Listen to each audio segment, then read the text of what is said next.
I've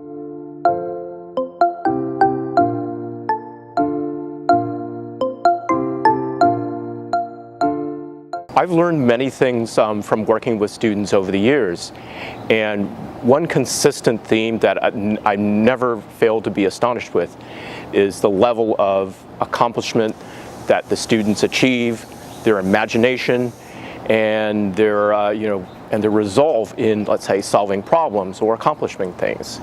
This can range from, let's say, a student, let's say, exhibiting her work at an art gallery. This could be a student who accomplishes a very high level in an academic competition or an athletic competition, or it could be simply things that they solve that are very relevant to our lives today as adults. For example, what do you do if you have members in your small group on a group project that aren't pulling their weight or are goofing off? How do you motivate them? Is there a way, or how do you, if they're not doing their work, how do you make sure that other people get the credit?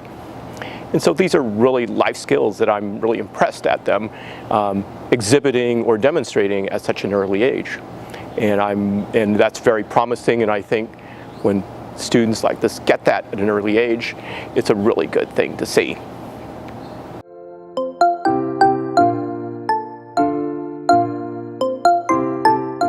One of my students had a motto called seeking discomfort, and he lived by that, in that he would always find opportunities to always challenge himself and go beyond his comfort zone. And I really like that a lot, and I was inspired by that because we always tell our students to always challenge themselves, always to extend themselves, to go beyond their comfort zone. So I need to actually live that myself.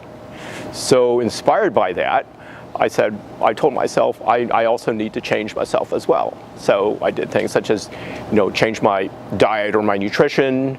I do more exercise, and I also made it a rule to also take on new assignments within the company that I never thought I would do. And I said, it's worth a try. Why not? And the rule is, you'll never know if you can do it unless you actually try that.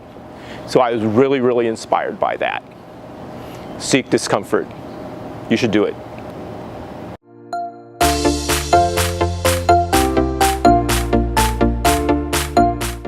When I discuss a student's extracurricular activities with them, I like to point out or help them realize that besides this being an activity that they have a lot of fun, they can also benefit from this a lot, learning life skills. So for example, if you're on a basketball team, besides learning how to shoot baskets and having the exercise of physical activity, you learn communication. You learn a work ethic in practicing or rehearsing, let's say, your shots. In music, you don't just get to enjoy playing Beethoven or do a John Philip Sousa march if you're in marching band. If you're in a group field, you learn how to play together in tempo, in time. So you learn collaboration skills.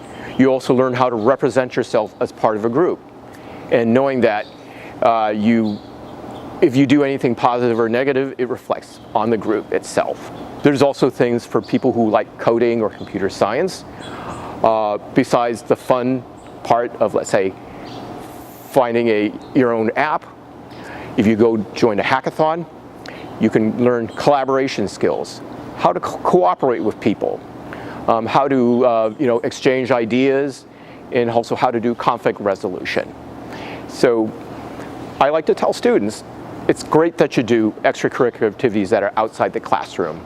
Not only do you find an outlet or passion for something that you find fun, but you will also learn a lot of useful life skills that you can employ in your later life, whether it's social, whether it's professional, whether it's academic. If you like this video or you found it useful, you can subscribe to us on our YouTube channel, ThinkTank Learning, or you can also follow us on Instagram. Good luck with your future, and I wish you all the success.